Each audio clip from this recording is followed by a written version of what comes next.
வணக்கம் and welcome to cricket Indians Tamil channel. இந்த வீடியோவில் நம்ம அதை பற்றி பார்க்க போகிறோம் அப்படின்னா IPL 2025 நம்மளுடைய மும்பை இந்தியன்ஸ் டீமுக்காக ஃபர்ஸ்ட் ஓப்பனிங் மேட்சை வந்துட்டு நம்மளுடைய ஹர்திக் பாண்டியா விளையாடுறது இப்போ டவுட் அப்படிங்கிற ஒரு விஷயம் போயிட்டு இருக்குது. ஸோ அப்போது ஹர்திக் பாண்டியா இல்லைனா அவங்க என்ன மாதிரி ஸ்ட்ராட்டஜியை வந்து யூஸ் பண்ணணும் அப்படிங்கிற ஒரு விஷயம் நிறைய பேருக்கு வந்து பார்த்தீங்கன்னா ஒரு குழப்பமாக போயிட்டு இருக்கும். பட் அதுக்கு ஆல்ரெடி வந்துட்டு ஒரு மிகப்பெரிய லெவலில் ஒரு இளம் வீரரை மறைமுகமாக ஒரு சக்கர விகத்தையே நம்மளுடைய மும்பை இந்தியன்ஸ் அமைச்சு தான் வச்சிருக்கிறாங்க.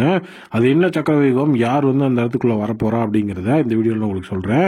ஸோ ஃபஸ்ட்டு வந்துட்டு IPL 2025 ஹர்திக் பாண்டியா மிஸ் பண்ணுறாரு அப்படிங்கிற அந்த ஒரு விஷயத்தை பார்க்கும்போது இப்போ ஓவர்சீஸ் பிளேயர் யாராவது அப்படின்னா நம்ம அந்த இடத்துல வந்துட்டு வில் ஜாக்ஸ் தூக்கி உள்ள ஈஸியாக ரீப்ளேஸ் பண்ணி போட்டு நம்ம வேலையை பார்த்துட்டு போயிடலாம். பட் ஆனால் அந்த இடத்துல வந்துட்டு ஓவர்சீஸ் பிளேயர் இல்லாமல் ஹர்திக் பாண்டியா வந்துட்டு வெளியே போகிறாரு. ப்ளஸ் அவர் வந்து பார்த்தீங்கன்னா கேப்டன், அது மட்டும் இல்லாமல் ஃபினிஷர், ப்ளஸ் பவுலிங்கும் பண்ணக்கூடிய ஒரு ஆல்ரவுண்டர்.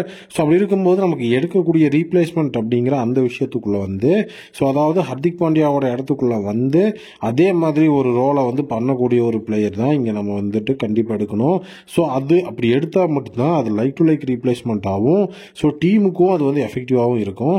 அந்த மாதிரி பிளேயரை தேடும்போது ஸோ பெரிய லெவலில் வந்துட்டு எனக்கு யாருமே வந்து சாட்டிஸ்ஃபையே ஆகலை அன்டில் ஆர் அன்லஸ் நமந்தீர் அப்படிங்கிற அந்த ஒரு நேம் பார்க்குற வரைக்கும்.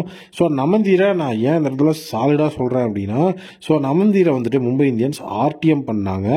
எந்த ஒரு ஃப்ரான்ச்சைஸும் வந்து பார்த்தீங்க அப்படின்னா தாங்க RTM பண்ண பிளேயரை வந்துட்டு பெரிய லெவலில் வந்து பெஞ்சில் வந்து உட்கார வைக்க மாட்டாங்க. ஸோ அது ரொம்ப ரேர் அக்கேஷனாக தான் நடக்கும். ஆல்ரெடி இந்த மாதிரி யாராவது பண்ணியிருக்காங்களா அப்படின்னா பண்ணியிருக்கிறாங்க. அப்துல் சமாத் RTM பண்ணி எடுத்து SRH அவர் வந்து யூஸே பண்ணாமல் யூட்டிலைஸே பண்ணாமலாம் வச்சுருந்தாங்க. பட் இது ஒரு ரேர் கேசஸ். இப்போ நமந்தீர் வந்து பார்த்தீங்க அப்படின்னா ஸோ அவருடைய பவுலிங்லையும் ஒர்க் அவுட் பண்ணி டோட்டலி வந்துட்டு ஒரு ஆல்ரவுண்டராக எஃபெக்டிவாக வந்து இருந்துட்டு வராரு. ப்ளஸ் அவரை வந்துட்டு நம்ம வந்து ஹர்திக் பாண்டியா விளையாடுருந்தாருன்னா இம்பேக்ட் பிளேயராக தான் வந்து உள்ளே வந்து கொண்டு வந்திருக்க முடியும். பட் இப்போ ஹர்திக் பாண்டியா இல்லாதனால ஹர்திக் பாண்டியாவோட இடத்துல ஈஸியாக அவரை டைரக்ட் 11 வந்துட்டு உள்ளே ஸ்லாட் பண்ண முடியும். டைரக்ட் 11 அப்படின்னு இருக்கும்போது அவருடைய ஃபுல் பொட்டன்ஷியலை நம்மளால் வாங்கிக்க முடியும். அதாவது வந்து எப்படி அப்படின்னா இப்போ வந்துட்டு நம்மளுடைய தவியில் வந்து பார்த்தீங்கன்னா நமந்தீர் பிளேயிங் 11 இருந்தாருன்னா அவருடைய ஃபுல் சைட் ஆஃப் பேட்டிங்கையும் அவருடைய ஃபுல் சைட் ஆஃப் வந்துட்டு 4 ஓவர் பவுலிங்கையும் நம்ம ஈஸியாக வந்து வாங்கிக்கலாம். ப்ளஸ் அவருக்கு வந்துட்டு பெரிய லெவலில் வந்து பார்த்தீங்க அப்படின்னா ஒரு ப்ரெஷர் அப்படிங்கிறதும் இல்லாத மாதிரி வச்சுக்கலாம். நமக்கு அந்த இடத்துல ஹர்திக் பாண்டியாவையும் மிஸ் பண்ணுற மாதிரி ஒரு விஷயம் வராது. ஸோ இது மிகப்பெரிய லெவலில் வந்துட்டு ஒரு லைம் லைட்டுக்குள்ளே இருக்கக்கூடிய விஷயம். ஸோ டோட்டலி வந்துட்டு நம்மளுடைய ஹர்திக் பாண்டியா வந்து மிஸ் ஆனார் அப்படின்னா ஸோ அந்த இடத்துல வந்துட்டு மும்பையோட சக்கர வியூகமே இதாக தான் இருக்கும்.